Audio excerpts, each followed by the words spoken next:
Bismillahirrahmanirrahim. Assalamu alaikum students.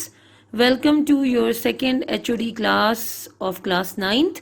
اور اب آپ کے مطالعہ پاکستان کا پیریڈ سٹارٹ ہو رہا ہے اور ڈے 8 سے ہم مطالعہ پاکستان کی کچھ جو ہماری چیپٹر 3 کی ریڈنگ رہ گئی تھی وہ کمپلیٹ کریں گے اور اس کی ایکسرسائز کریں گے.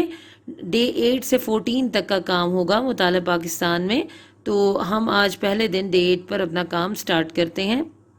جی اسٹوڈنٹس، لاسٹ HOD کلاس میں آپ کو میں نے چیپٹر 3 باب سوم زمین اور ماحول لینڈ اینڈ انوائرمنٹ کی ریڈنگ سٹارٹ کرائی تھی اور اس کا کچھ آپ کو ایکسرسائز میں سے پورشن کچھ شارٹ کوسچنز اور کچھ لانگ کوسچنز بھی کروائے تھے. آج ہم جہاں سے ہم نے ریڈنگ فرسٹ HOD میں ختم کی تھی اس کے آگے سے شروع کرتے ہیں. جی اسٹوڈنٹس، لاسٹ HOD میں ہم نے پیج نمبر 68 تک ریڈنگ کی تھی. آج پیج نمبر 69 گلیشیئرز اور دریاؤں کا نظام سے ریڈنگ شروع کرتے ہیں. جی اسٹوڈنٹس، اب ہم شروع کریں گے آج ڈے 8 کی ریڈنگ اور اب ڈے وائز ریڈنگ ہوگی تو کچھ کام بڑھ جائے گا اور تھوڑا تھوڑا ہوگا. گلیشیئرز اور دریاؤں کا نظام، glaciers and drainage system. Glacier کیا ہوتا ہے؟ زیادہ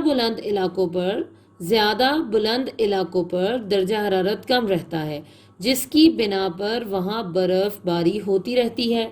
جب ایک جگہ برف سال ہا سال جمع ہوتی رہے تو نیچے والی برف سخت ہو جاتی ہے اور کم بلندی کی طرف سرکنے لگتی ہے. اسے گلیشیئر کہتے ہیں. ہمارے پہاڑوں پر کثرت سے ہونے والی برف باری کی بدولت بڑے بڑے گلیشیئرز جنم لیتے ہیں جو موسم گرما میں آہستہ آہستہ پگھل کر سارا سال ہمارے دریاؤں اور ندی نالوں کو رواں دواں رکھتے ہیں، جس سے ہماری آبادی، زراعت اور صنعت کو پانی فراہم ہوتا ہے. ہمارا طویل اور منفرد نہری نظام آبپاشی انہی گلیشیئرز کا مرہون منت ہے. سیاچن، یہ گلیشیئرز کے نام ہیں: سیاچن، بولتورو، بیافو، ہسپر، ریمو اور بتورا پاکستان میں واقع چند بڑے گلیشیئرز ہیں. اگر آپ بھی اپنی بک ساتھ ساتھ رکھیں اور ریڈنگ سنتے جائیں ساتھ ساتھ تو آپ کو بھی ریڈنگ کرنی آ جائے گی. اب آگے چلتے ہیں. دریاؤں کا نظام، ڈرینیج سسٹم. پاکستان میں پائے جانے والے گلیشیئرز موسم گرما میں درجہ حرارت بڑھنے کی وجہ سے پگھلنا شروع ہو جاتے ہیں. ان سے نکلنے والا تازہ پانی چشموں اور ندی نالوں کی صورت میں دریاؤں میں آ کر گرتا ہے. یہ شاید گاف اس میں مس پرنٹ ہے، آپ ٹھیک کر لیجئے گا. گرتا ہے. گلیشیئرز کی حرکت کی وجہ سے پاکستان کے پہاڑی علاقوں میں تازہ پانی کی جھیلیں بھی بن گئی ہیں جو کہ مقامی لوگوں کی ضروریات کو پورا کرتی ہیں. پاکستان کو دریائے سندھ اور اس کے معاون دریا سیراب کرتے ہیں. دریائے سندھ چین کی سرحد کے قریب شمالی پہاڑوں سے نکلتا ہے اور مقبوضہ کشمیر سے ہوتا ہوا سکردو کے مقام پر پاکستان میں داخل ہوتا ہے. یہ دریا پنجاب اور سندھ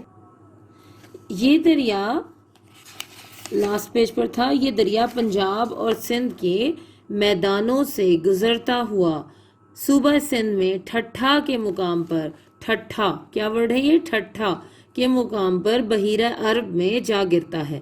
راستے میں کئی چھوٹے بڑے دریا اس میں گرتے ہیں. یہ دریائے سندھ کے معاون دریا کہلاتے ہیں. ان معاون دریاؤں میں مشرقی معاون دریا دریائے جہلم، چناب، راوی اور ستلج شامل ہیں جو کہ صوبہ پنجاب میں دریائے سندھ کا حصہ بنتے ہیں. دریائے سندھ کے مغربی معاون دریاؤں میں دریائے پنچکوڑا، سوات، کابل، کرم اور ٹوچی وغیرہ شامل ہیں. اسٹوڈنٹس، یہاں تک آپ کی ڈے 8 کی ریڈنگ ہے، بہت ہی تھوڑی سی ہے. آپ ساتھ ساتھ اس کی ریڈنگ سنیے اور سیکھیے. اب ہم ایکسرسائز کی طرف چلتے ہیں. جی اسٹوڈنٹس، ہم کوسچن نمبر 9 تک اپنے لانگ کوسچنز کمپلیٹ کر چکے ہیں اور آج ہمارا جہاں تک ہم نے ریڈنگ کی ہے ریلیونٹ لانگ کوسچن بنتا ہے دریاؤں کے نظام سے کیا مراد ہے، تفصیلاً نوٹ لکھیے. اور اب میں آپ کو بتاتی ہوں شارٹ کوسچن ہم کون سا کریں گے. جی شارٹ کوسچن ہم یہ کریں گے، پاکستان میں واقع 5 بڑے گلیشیئرز کے نام لکھیے.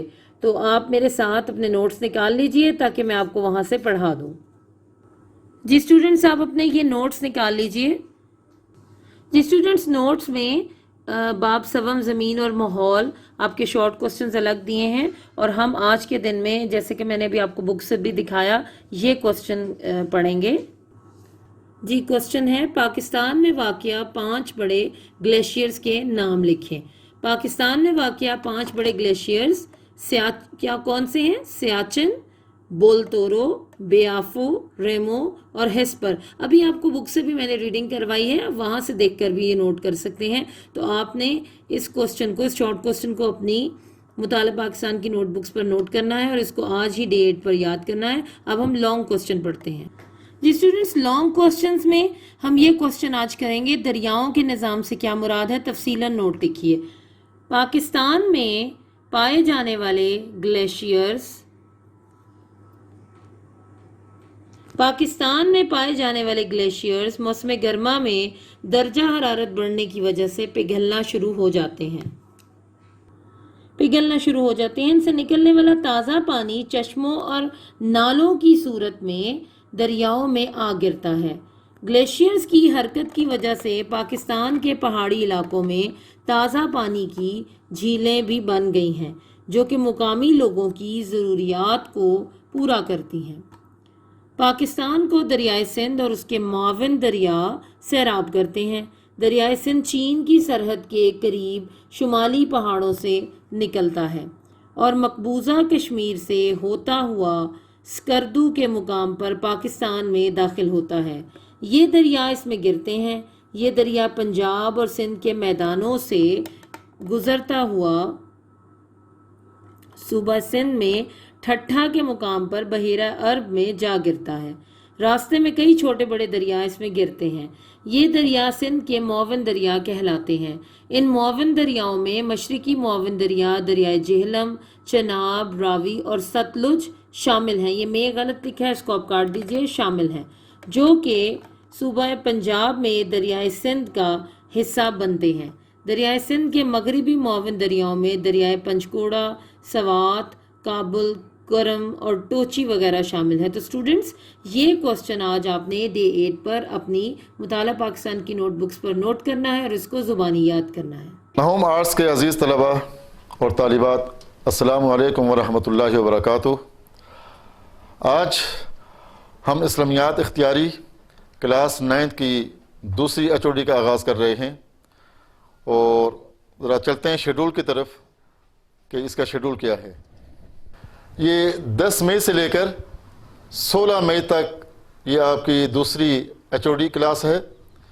اس میں 1، 2، 3، 4، 5، 6، 7 ورکنگ ڈے ہیں، اور ان 7 ورکنگ ڈے کے اندر آپ کو ہر دن کا الگ الگ سبق پڑھایا جائے گا اور اس کے مطابق آپ اس کو یاد کریں گے۔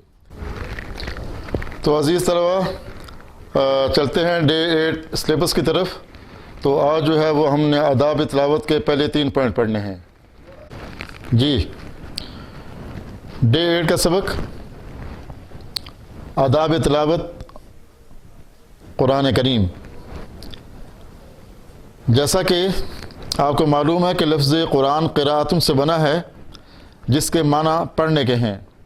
قرآن اور حدیث میں اس کتاب کی تلاوت پر بہت زیادہ زور دیا گیا ہے۔ ترجمہ: پس تم سے جتنا قرآن آسانی سے پڑھا جا سکے پڑھ لیا کرو۔ احادیث میں بھی تلاوت قرآن کریم کی بہت زیادہ فضیلت بیان ہوئی ہے، اور تلاوت پر ہمیشگی اختیار کرنی چاہیے، اور اس کی تاکید کی گئی ہے۔ ایک حدیث میں ہے، ترجمہ: میری امت کی سب سے افضل عبادت تلاوت قرآن کریم ہے۔ قرآن کریم کی تلاوت کا بہت زیادہ ثواب ہے۔ حدیث شریف میں ہے، جو شخص قرآن کریم کا ایک حرف تلاوت کرے گا اسے 10 نیکیوں کا ثواب ملے گا۔ آپ صلی اللہ علیہ وسلم نے اسی حدیث میں یہ بھی واضح فرما دیا ہے کہ الف لام میم ایک حرف نہیں، بلکہ الف ایک حرف، لام ایک ہے اور میم ایک حرف ہے، یعنی یہ 3 حروف ملے تو الف لام میم کا یہ لفظ بنا، اور الف لام میم کے لفظ کے اوپر 30 نیکیوں کا اجر دیا گیا ہے۔ اور اس کے آداب میں سب سے پہلا جو ادب ہے وہ ہے پاکیزگی، یعنی قرآن کریم کو ہاتھ لگانے سے پہلے انسان کو پاک اور صاف ہونا چاہیے، اور پاکی اور صفائی کی بہترین جو صورت ہے وہ وضو ہی کی شکل ہے، اور اس کے بغیر قرآن کریم کو ہاتھ نہیں لگایا جا سکتا۔ اللہ کا فرمان ہے لا یمسہ الا المطہرون، اسے یعنی قرآن کریم کو سوائے پاک لوگوں کے اور کوئی نہ چھوئے، یعنی کوئی ہاتھ نہ لگائے، اور اس کی تلاوت کے وقت پاک اور صاف جگہ پر بیٹھنا بھی ضروری ہے۔ نمبر 2، تعوذ اور تسمیہ۔ قرآن کریم کا دوسرا جو ادب ہے وہ تعوذ اور تسمیہ ہے۔ تلاوت کرنے سے پہلے اعوذ باللہ من الشیطان الرجیم بسم اللہ الرحمن الرحیم پڑھنا چاہیے۔ بسم اللہ پڑھنے کا حکم حدیث شریف میں ہے کہ کوئی اہم کام جو اللہ کا نام لے کر شروع نہ کیا جائے برکت سے خالی ہوتا ہے، مگر تعوذ کے بارے میں اللہ رب العزت نے ارشاد فرمایا فَإِذَا قَرَأْتَ الْقُرْآنَ فَاسْتَعِذْ بِاللَّهِ مِنَ الشَّيْطَانِ الرَّجِيمِ، پس جب تم قرآن پڑھنے لگو تو شیطان مردود کے شر سے اللہ کی پناہ مانگ لیا کرو، یعنی تعوذ پڑھ لیا کرو۔ بغیر کسی ضروری کام کے تلاوت کے دوران کسی سے گفتگو کرنا یا جگہ سے اٹھنا مناسب نہیں ہے، البتہ کوئی خاص ضرورت ہو تو بات کی جا سکتی ہے، اور پھر تعوذ اور تسمیہ پڑھ کر تلاوت شروع کرنی چاہیے۔ دوسرے لوگوں کو بھی چاہیے کہ جہاں تک ممکن ہو تلاوت کرنے والے کی تلاوت میں خلل نہ ڈالیں، اس کی توجہ نہ ہٹائیں۔ قرآن کریم کی تلاوت کا تیسرا ادب ترتیل ہے۔ قرآن مجید کو جلد جلد نہیں بلکہ اطمینان اور آرام کے ساتھ ٹھہر ٹھہر کر پڑھنا چاہیے، اس طرح کہ ایک ایک حرف صحیح طریقے سے ادا ہو جائے۔ اللہ رب العزت کا فرمان ہے سورۃ المزمل میں وَرَتِّلِ الْقُرْآنَ تَرْتِیلًا، اور قرآن کو خوب ٹھہر ٹھہر کر پڑھا کرو۔ السلام علیکم dear students of class 9th arts and welcome to second HOD class of subjects weeks. امید کرتا ہوں کہ آپ سب خیریت سے ہوں گے، اور جو فرسٹ HOD کا کام آپ کو کروایا گیا تھا وہ آپ نے کر لیا ہوگا اچھے طریقے سے، اور وہ تھا چیپٹر 4 کے مختصر سوالات کے جوابات، تو وہ آپ نے یاد بھی کیے ہوں گے اور اپنی نوٹ بکس کے اوپر اس کو آپ نے لکھا بھی ہوگا۔ تو آج ہم چلتے ہیں اپنی سیکنڈ HOD کلاس کی طرف، اور ہماری جو سیکنڈ HOD کلاس کا جو شیڈول ہے وہ آپ کے سامنے لکھا ہوا ہے، جو میں آپ کو بتاؤں گا، اور اس HOD کلاس کو ہم نے ڈے وائز پڑھنا ہے۔ تو دیکھیے یہ ہمارا شیڈول ہے،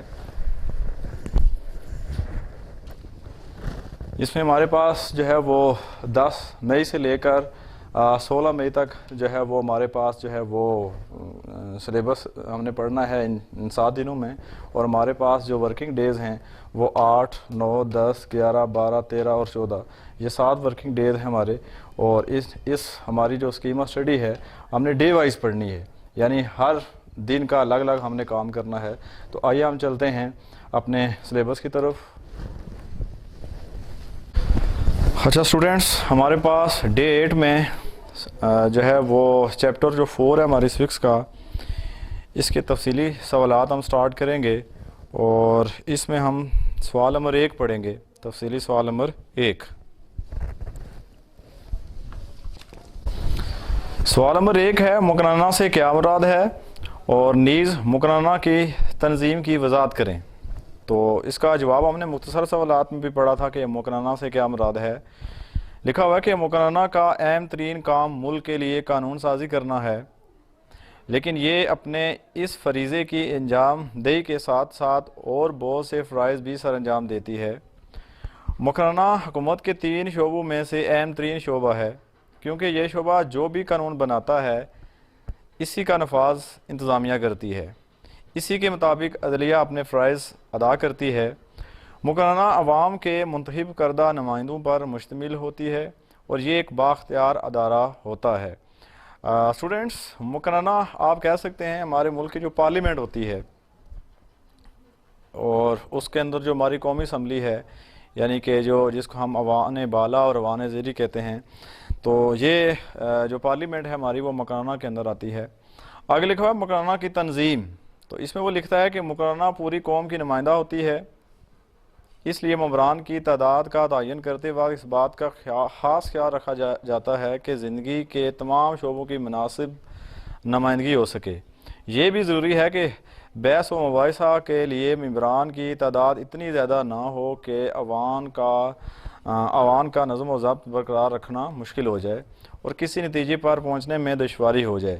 دستور کے مطابق، دستور آئین کو کہتے ہیں، دستور کے مطابق مکرانہ کے اراکین کی تعداد مقرر ہوتی ہے۔ نمائندگی کا اصول۔ موجودہ جمہوری دور میں عوامی نمائندگی کے اصول کو بالادستی حاصل ہو گئی ہے۔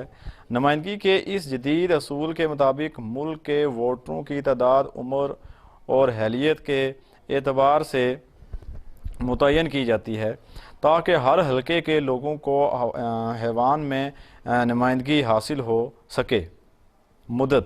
ایک اہم چیز مکرانہ کی مدت کا تعین کرنا ہے۔ مدت نہ تو اتنی مختصر ہو کہ ممبران کو قانون سازی کے متعلق معاملات کا علم بھی نہ ہو سکے، اور نہ یہ مدت اتنی طویل ہو کہ ان حالات میں بالکل تبدیلی واقع ہو جائے جن کے تحت ممبران کا انتخاب عمل میں آیا ہے۔ طریقہ انتخاب۔ مکرانہ کے ممبران کا انتخاب بلا واسطہ یا بالواسطہ طریقے سے کیا جا سکتا ہے۔ تو اس طرح اسٹوڈنٹس یہ تھا ہمارا سوال نمبر 1۔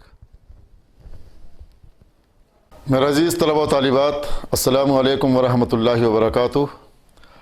آج آپ کی اسلامیات لازمی کلاس 9 کی دوسری HOD ہے، اور اس میں ہمارے پاس 10 مئی سے لے کر 16 مئی تک تقریباً 7 ورکنگ ڈے ہیں جو میں آپ کو بتاتا ہوں۔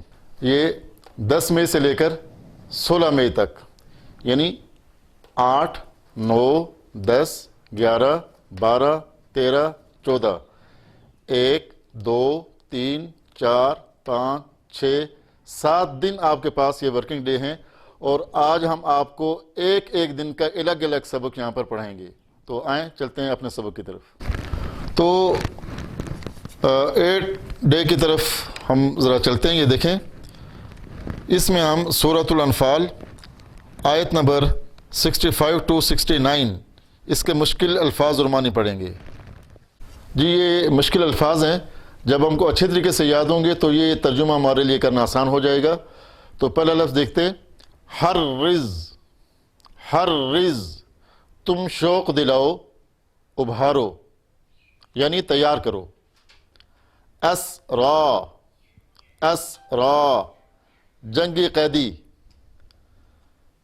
نمبر 3،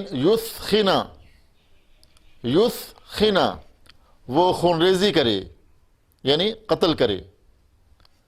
نمبر 4، عرضت دنیا، دنیا کے فائدے، عرضت دنیا، دنیا کے فائدے۔